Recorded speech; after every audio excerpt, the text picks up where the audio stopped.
So I turned it on, put the nozzle to the shower setting, and sprayed down the snow in the driveway. It was great! The water melted the snow on contact, and I was cruising. Then I saw a sprinkler leaning up against the house. I got an even better idea, and I got that baby going back and forth. Once I was finished, I turned off the sprinkler and knocked on the guy's door. He paid me my $5 when he saw that his driveway was cleared. I was pretty excited about the way things worked out, and I figured if I found some more people with sprinklers, I could have multiple jobs going at once. Unfortunately, I couldn't find anyone else who was home, but my idea probably wouldn't have worked out anyway, because by the time I walked back down Prentice Lane, the driveway I hit with a sprinkler was frozen over. And when Dad got home, we had to go out and buy 5 big bags of rock salt to melt the guy's driveway. So now, instead of having money in my pocket for all my hard work, I'm $20 in the hole. Thursday. Dad wasn't too happy that I turned somebody's driveway into an ice skating rink yesterday, and he said he was disappointed in me for using poor judgment. That's the exact same phrase he used a few weeks ago when I scratched up his car. It all started when I won Student of the Week at school. When you win Student of the Week, they give you a bumper sticker that you can put on your family's car. The bumper sticker is pretty corny, but it was still cool to win it. It read, "My child is the Student of the Week, and I'm mighty proud." I'm not sure why I won, but I think they just give it to everyone eventually. Fregley won Student of the Week this past Friday, and I'm guessing it was for not biting anyone for 5 days straight. Mom wanted to put my sticker on her car, but her bumper is so overcrowded that I knew it would just get lost on there. So I asked Dad if I could put it on his car. Dad recently bought a new car, and I thought my Student of the Week sticker would look really sharp on his bumper. But Dad said he didn't want to junk up his new car. At first, I was disappointed, but I guess I could kind of understand where he was coming from. My family doesn't have anything that's really nice, and when Dad came home from the dealership with a sporty car, I was pretty surprised. Mom wasn't happy that Dad picked out a car without talking it through with her, though. She said the car looked flashy, and that since it only had 2 doors, it wasn't practical for a family of 5. But Dad said it was the car he wanted, and he kept it. After I talked to Dad, I didn't know what to do with my bumper sticker, so I just ended up giving it to Manny and telling him he could put it on his wagon or something. But Manny turned right around and put it smack in the middle of Dad's driver's side door. I freaked out because I knew Dad was going to think I was the one who put it there. I tried to peel it off, but they must use super glue on the backs of those things, so I got some soap and water and tried to scrub it off. But after 20 minutes of scrubbing, I'd barely made a dent. I started looking for different cleaning supplies in the cabinet under the kitchen sink, and I found some steel wool pads that looked like they might do the trick. Those things work pretty good on the pots and pans, so I figured they were worth the try on the car since it was metal too. Sure enough, the steel wool made the bumper sticker come off the car as easy as pie. In fact, it was so easy that I kind of got carried away. I used the steel wool pads to scrape off the bugs and bird poop too. I figured Dad would be pretty happy I was cleaning his car for free. But when I rinsed the car off with the hose, I got a huge surprise. The steel wool didn't just scrape the bumper sticker and bugs off the car, it scraped the paint off too. I panicked and started filling in the bare spots with a permanent marker. But the area where the bumper sticker had been was too big, so I wrote a note in Mom's handwriting and taped it over that spot. "Hi, honey. Hope you have a great day. P.S. Why not leave this note on your car so you can read it again tomorrow?" I thought the note might buy me a few days, but Dad uncovered the big area in no time flat. Dad was really mad at me, but Mom came to my defense. She said everyone makes mistakes and that the important thing is that I learn my lesson and move on. I owe Mom for that one. She calmed Dad down, and I didn't even get grounded. Dad took the car to the dealer to see how much it would be to get the paint touched up. The dealer told him it was going to cost a lot of money because it was a custom paint job. Mom told Dad this was a sign that it was a mistake to get a fancy car in the first place, and that he should just trade it in for a used minivan instead. So that's what he did. The funny thing is that the minivan already had a Student of the Week sticker on the bumper from the previous owners, but Dad didn't seem to appreciate the humor in that. Sunday. Our family usually goes to church at 9 a.m., but today we went to the folk service at 11.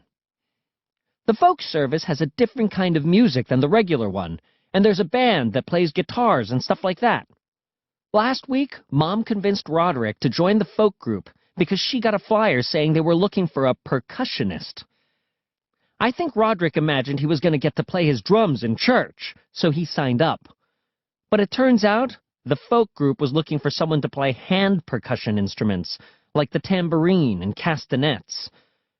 Roderick tried his best to look cool up there in the front of the church today, but it's really hard to pull that off when you've got a pair of maracas in your hands.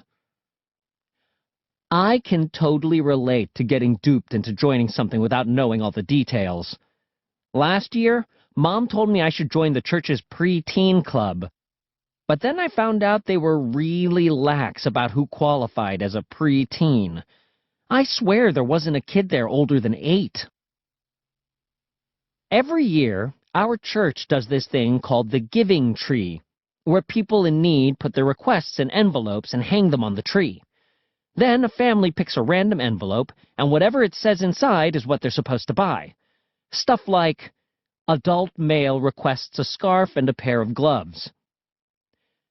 As far as I know, there aren't any rules about who's allowed to put a request on the Giving Tree, so I decided to try my luck and fill out a form of my own.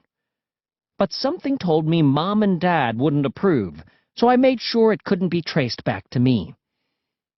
Juvenile male requests cash, as much as you are willing to donate. Please leave the money in an unmarked envelope under the recycling bin behind the church. P.S. Make sure you're not followed.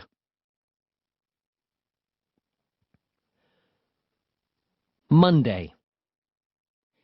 This year at school, they taped off a bunch of tables in the cafeteria so kids with nut allergies could eat in a separate section.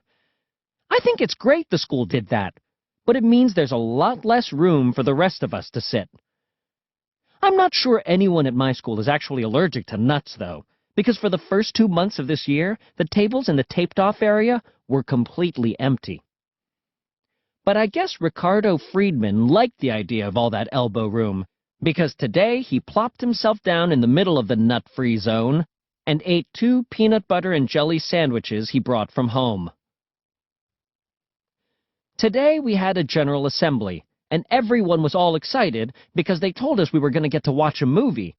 But it was just one of those educational films about healthy eating. It was called The Nutritionauts versus the Greasy Grimelicks. I know I need to eat healthier, but if you take fast food out of my diet, I'm in big trouble because I'm probably something like 95% chicken nugget. The school has really been cracking down on junk food in the cafeteria. Last week, they replaced the soda machine with a bottled water machine. But if they're going to charge $1 for a bottle of water, they should probably think of a better place to put it. Not next to the water fountain. Duh. The school also got rid of a bunch of menu items like hot dogs and pizza and replaced them with healthier stuff. They even replaced French fries with a new item called Extreme Sports Sticks. But it took everyone about 5 seconds to figure out that Extreme Sports Sticks are just sliced carrots. I usually bring a bagged lunch to school, but the one thing I would always buy from the cafeteria was a chocolate chip cookie. Last week, though, the chocolate chip cookies were replaced by oatmeal raisin cookies. I still buy them, but I eat around the raisins, which is a lot of work. I can't tell you how many times I've bitten into an oatmeal raisin cookie thinking it was chocolate chip.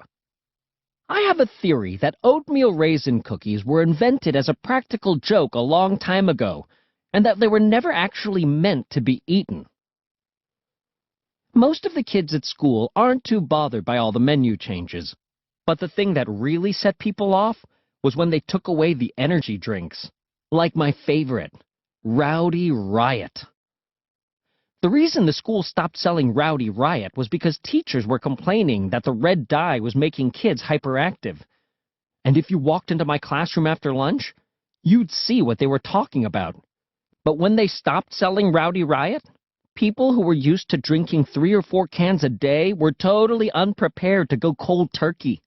In fact, some kids ended up having to go down to the nurse's office because they had the shakes from withdrawal. The school wouldn't bring Rowdy Riot back, no matter how much people complained. But the other day, Leon Goodson snuck in a backpack full of Rowdy Riot he'd brought from home and sold cans for $3 a pop.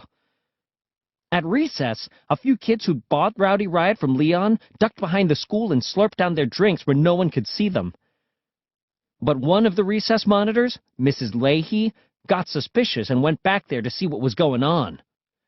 Mrs. Leahy told everyone they had to pour out their drinks immediately or she'd report them to the principal. So they did.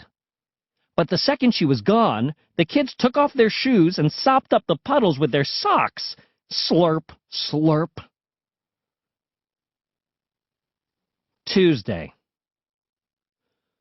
One of the reasons the school has been getting on us about our eating habits is because the presidential fitness test is coming up, where they measure you on all sorts of stuff, like how many sit-ups and chin-ups you can do. Last year, our school was in the bottom 10% in the country, and I guess the school is trying to do anything they can to turn that around. Grown-ups say there's a big problem with kids in our generation being out of shape because they don't exercise enough.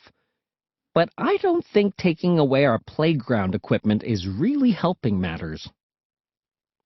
In one part of the presidential fitness test, they checked to see how many push-ups you can do in a row. The girls in our class did better than the boys, but that's only because the girls get to do an easier kind of push-up. The boys have to keep their whole body straight and go all the way to the floor and then all the way back up again. But the girls get to let their knees touch the ground, so they have a huge advantage.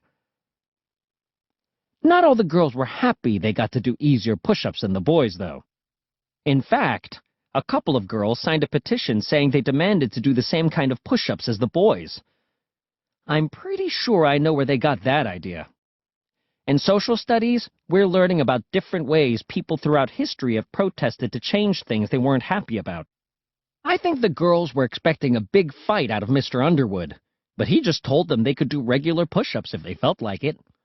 So now we're all in the same boat. I thought that petition thing was a good idea, though. I figured us boys should be allowed to do the easy push-ups if we want, so I wrote a petition and tried to get signatures. But I got a bad feeling when I saw the group of, shall I say, non-athletes who wanted to sign my petition, and I decided to just drop the whole thing. A couple of weeks ago, we had to do sit-ups during phys ed, but I got cramps and asked Mr. Underwood if I could just do the rest of my sit-ups as homework. He said that was okay, but he wanted proof that I did them,